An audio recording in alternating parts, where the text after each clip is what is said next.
بسم اللہ الرحمن الرحیم۔ اس وقت میں آپ حضرات کے سامنے چند سوالوں کے جوابات پیش کروں گا۔ پہلا سوال، بعض حضرات کہتے ہیں کہ دنیا میں سب سے پہلے صرف غیر مسلم تھے۔ مثال کے طور پہ ہمارے بعض ہندو لوگ کہتے ہیں کہ سب سے پہلے تو ہم تھے اور مسلمان تو بہت بعد میں آئے ہیں، تقریباً 1400-1500 سال پہلے آئے ہیں مسلمان، تو لہذا جب پہلے سے ہم ہیں، غیر مسلم پہلے سے ہیں، تو ان کے حساب سے غیر مسلم ہی صحیح راستے پر ہوئے، صحیح حق پر ہوئے۔ پہلا سوال یہ۔ دوسرا سوال یہ ہے کہ اس دنیا کے اندر سب سے پہلے کون سا مذہب نازل ہوا؟ جو اللہ ہے، اس کائنات کو بنانے والا جو مالک ہیں، جس کو بعض حضرات ایشور کہتے ہیں، کوئی اللہ کہتا ہے، کوئی گوڈ کہتا ہے، اس نے جو دین بھیجا ہے وہ کون سا دین بھیجا ہے؟ ایک بھیجا ہے یا بہت سارے بھیجے ہیں؟ پھر سوال یہ ہے کہ جب اگر ایک ہی مذہب بھیجا تھا تو اتنے سارے مذہب کیسے بنے اور کہاں سے آئے؟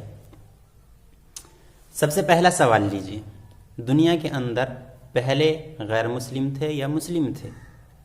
اسلام آیا یا اسلام کے علاوہ دوسرے مذاہب پہلے آئے ہیں؟ کیا مسلمان بعد میں آئے ہیں؟ اس سوال کا جواب سمجھنے سے پہلے آپ حضرات یہ سمجھیے کہ میں جو دلیل پیش کروں گا وہ قرآن سے پیش کروں گا۔ بعض حضرات کہیں گے، مثال کے طور پہ ہمارے غیر مسلم بھائی، کہ جی قرآن کو تو ہم مانتے نہیں، ہمیں کیسے یقین آئے گا کہ قرآن میں جو بات ہے وہ صحیح ہے؟ تو محترم، میں اس بارے میں بتا دینا چاہتا ہوں کہ قرآن کو جب اللہ تعالی نے نازل کیا تھا اس وقت ایک چیلنج دیا تھا۔ اللہ تعالیٰ نے یوں فرمایا تھا، ان کنتم فی ریب مما نزلنا علی عبدنا فأتوا بسورۃ من مثلہ، یعنی یہ جو قرآن ہم نے نازل کیا ہے، یہ جو ہمارا کلام ہے، اگر اس کے بارے میں تم یہ گمان کرتے ہو، شک کرتے ہو کہ یہ تو محمد صلی اللہ علیہ وسلم نے اپنی طرف سے بنا لیا ہے، تو پھر تمہارے لیے ایک چیلنج ہے، تم اس جیسی ایک صورت ہی لا کر کے دکھا دو۔ اپنے علاوہ تمام انسانوں کو، تمام جناتوں کو، تمام مخلوقات کو اپنے ساتھ لگا لینا مددگار کے طور پر اور مددگار کے طور پر لگا کر کے آپ قرآن جیسا قرآن فصیح و بلیغ ہے، جیسے قرآن کی ایک ایک جملے کے اندر، ایک ایک آیت کے اندر گہرائی ہے، تم اس طرح کا ایک ہی جملہ بنا کر کے دکھا دو۔ سینکڑوں سال ہو چکے ہیں، آج تک قرآن کا مقابلہ کرنے والا دنیا کے اندر کوئی مائیکل پیدا نہیں ہوا۔ اس وجہ سے ہم کہیں گے اور برملا کہیں گے کہ قرآن کریم ہی صحیح اور حق کتاب ہے۔ آپ اس کے علاوہ جتنی بھی کتابیں دیکھیں گے ساری کی ساری بدلی ہوئی ملے گی۔ آپ اپنے وید اٹھا کر کے لائیے اور الگ الگ علاقوں کے ملائیے اور اس میں پھر مجھے دکھائیے کہ سب کے سب ایک جیسے لکھے ہوئے ہیں۔ توریت کو لاؤ، انجیل کو لاؤ، بائبل کو، سب بدلی ہوئی ہے اور قرآن کی حفاظت کا ذمہ اللہ تعالی نے خود لے رکھا ہے۔ تو اب میں قرآن سے آپ کو بتلاتا ہوں، جو قرآن کو نہیں مانتا وہ قرآن کا چیلنج قبول کرے اور اس کے جیسا لا کر کے دکھائے۔ خیر، لڑائی جھگڑے والی تو کوئی بات نہیں ہے۔ قرآن کے اندر اللہ تعالی نے بتایا ہے، کان الناس امۃ واحدہ فبعث اللہ النبیین مبشرین ومنذرین، تمام کے تمام لوگ ایک ہی امت تھے، یعنی ایسا نہیں تھا کہ کوئی عیسائی ہے، کوئی ہندو ہے، کوئی یہودی ہے، اس طرح کا کچھ بھی نہیں تھا، ایک ہی امت تھی۔ اللہ تعالی اس دنیا کو سدھارنے کے لیے، جس مقصد کے لیے اس کو بھیجا ہے، اس مقصد کو بتانے کے لیے اور اللہ تعالیٰ کے جو قوانین اس کائنات میں نافذ ہونے ہیں ان کو نافذ کرانے کے لیے، ان پر عمل کرانے کے لیے نبیوں کو، رسولوں کو بھیجتے تھے۔ یہیں سے اس سوال کا جواب ملتا ہے کہ سب سے پہلے دنیا میں کون تھا، مسلم تھا یا غیر مسلم تھا؟ تو میں آپ کو بتاؤں گا کہ دنیا کے اندر سب سے پہلے آنے والے جو انسان ہیں ان کا نام ہے حضرت آدم علیہ السلام، اور یہ مسلم ہیں۔ ہاں، یہ مسلم ہیں، اللہ تعالیٰ نے ان کو بھیجا، قرآن کے اندر ان کا ذکر ہے۔ آپ قرآن کا ترجمہ اٹھا کر کے دیکھیے تو قرآن آدم علیہ السلام کے بارے میں بتائے گا۔ آدم علیہ السلام جس مذہب کو لے کر کے آئے ہیں وہ مذہب اسلام ہے۔ رہی یہ بات کہ اگر ایک ہی مذہب دنیا کے اندر آیا ہے تو پھر اتنے سارے کیسے بن گئے؟ اب اس سوال کا جواب سنیے۔ جیسا کہ ابھی میں نے آیت پڑھ کر کے بتائی، کان الناس امۃ واحدہ، اس کے اندر بھی یہی بات لکھی ہے کہ مذہب تو ایک ہی تھا، راستہ تو ایک ہی تھا، امت ایک ہی تھی۔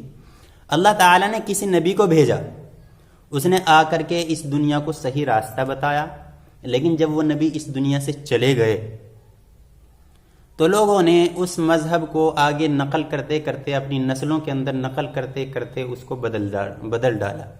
اور ظاہر سی بات ہے، جب لکھائی پڑھائی کا زمانہ نہیں تھا، میں آپ کے سامنے کوئی بات بیان کر رہا ہوں، آپ میری بات کہیں اور جب بیان کریں گے تو کچھ نہ کچھ فرق ہو ہی جائے گا آپ کے بولنے میں، بتانے میں۔ اور آپ سے سننے والا جب آگے کوئی بات بیان کرے گا تو ضرور کچھ نہ کچھ بدلاؤ آ جائے گا۔ ایسے ہوتے ہوتے وہ مذہب بدل گیا۔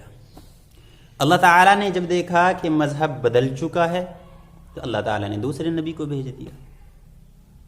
اور وہ نبی آئے اور انہوں نے آ کر کے دنیا کو پھر سے صحیح راستہ بتایا، اور اس صحیح راستے پر اس نبی کی فرما برداری کر کے بعض لوگ تو اس راستے پر آ گئے اور بعض نہیں آئے۔ اب آپ بتائیے کتنے مذہب ہوئے؟ 2۔ یعنی مذہب تو ایک ہی تھا پر جماعت الگ ہو گئی، جو اپنے الگ الگ مذہب سمجھتے تھے۔ ایک تو وہ جو گمراہ ہو گئے تھے اور جنہوں نے حق بات کو نہیں مانا، ایک تو وہ سمجھ رہے کہ نہیں جو ہم اپنے باپ دادا کو دیکھتے آ رہے ہیں ہمارا یہ مذہب صحیح، اور دوسرا وہ جنہوں نے نبی کے آنے پر سمجھ لیا کہ نہیں جو ہمارا اصلی مذہب تھا جس کو ہم نے بدل دیا ہے وہ صحیح یہ ہے جس کو دوسرے نبی صحیح کر کے لے کر کے آئے ہیں۔ ان کے جانے کے بعد پھر مذہب بدلا، پھر اللہ تعالیٰ نے کسی نبی کو بھیج دیا۔ اب کچھ لوگوں نے ان کو مانا اور کچھ نے نہیں مانا۔ کتنے ہو گئے؟ 3۔ کیسے؟ ایک تو وہ پہلے گمراہ، ان میں سے جنہوں نے مان لیا تھا، دوسرا وہاں بن گیا تھا۔ اب ان میں سے بھی جب گمراہ ہو گئے، تیسرے نبی کی بات کچھ نے مانی اور کچھ نے نہیں مانی۔ جنہوں نے مانی اس کو تیسرا کہنے لگے اور باقی پہلے 2 تو تھے ہی 2۔ کتنے ہوئے؟ 3 مذہب ہو گئے، یعنی دنیا کی نظروں میں 3 مذہب ہو گئے۔ دیکھو یہ جو جتنی بھی کتابیں ہیں، توریت ہے، انجیل ہے، زبور ہے، قرآن ہے، یا آپ کہو جیسا کہ بہت سارے علماء کا قول ہے جیسے وید ہے، یہ ساری کی ساری کتابیں اللہ تعالی نے نازل کی ہے اپنے نبیوں پر۔ لیکن میرے بھائی یہ بدل گئی ہے۔ میرے ہندو بھائیوں، آپ کو وید دیے گئے تھے، لیکن مجھے بتاؤ وید جیسے نازل ہوئے تھے کیا ایسے آپ کے پاس موجود ہیں؟ نہیں ہے۔ میں یہ بات ہمدردی کے ساتھ بتا رہا ہوں۔ اگر آپ کو لگتا ہے کہ آپ کی بات صحیح ہے تو آپ کا فرض بنتا ہے کہ آپ اپنے بھائی کو بتائیں، اور مجھے لگتا ہے کہ میں صحیح ہوں تو میں آپ کو بتا رہا ہوں۔ وید بدل گئے، توریت بدل گئی، انجیل بدل گئی، زبور بھی بدل گئی، یہ ساری کتابیں بدل گئی۔ آخر میں جو قرآن کریم آیا ہے وہ ان سارے کے سارے مذہبوں کو کہ بھائی وہ تو بدل گئے ہیں، اب صحیح یہ ہے جو اللہ تعالیٰ نے قانون بھیجا تھا۔ محمد عربی صلی اللہ علیہ وسلم جو آئے ہیں دنیا میں صرف مسلمانوں کے لیے نہیں میرے بھائی۔ قرآن جو آیا ہے صرف مسلمانوں کے لیے نہیں، سب کے لیے آیا، ساری دنیا کے لیے آیا ہے۔ آپ اگر تاریخ پڑھ کر کے دیکھیں تو آپ کو پتہ چلے گا کہ آپ صلی اللہ علیہ وسلم کو بچپن میں ہی کتنے سارے عیسائیوں نے، کتنے سارے یہودیوں نے پہچان لیا تھا کہ یہ وہ محمد ہیں جن کے بارے میں ہماری کتابوں میں پہلے سے لکھا ہوا تھا کہ آخری نبی محمد صلی اللہ علیہ وسلم آئیں گے۔ تو میرے بھائی کچھ بھی الگ الگ مذہب نہیں، یہ جو اسلام مذہب ہے یہی سب کا مذہب ہے۔ جو مذہب بدل گئے ہیں، اگر کوئی انسان مسلمان ہو جاتا ہے تو اس کا مطلب یہ نہیں کہ وہ اپنا مذہب چھوڑ رہا ہے، وہ چھوڑ نہیں رہا ہے۔ وہ جو بعد میں بدل گیا تھا اس بدلے ہوئے کو ہٹا کر اپنے اصلی مذہب پہ آ رہا ہے۔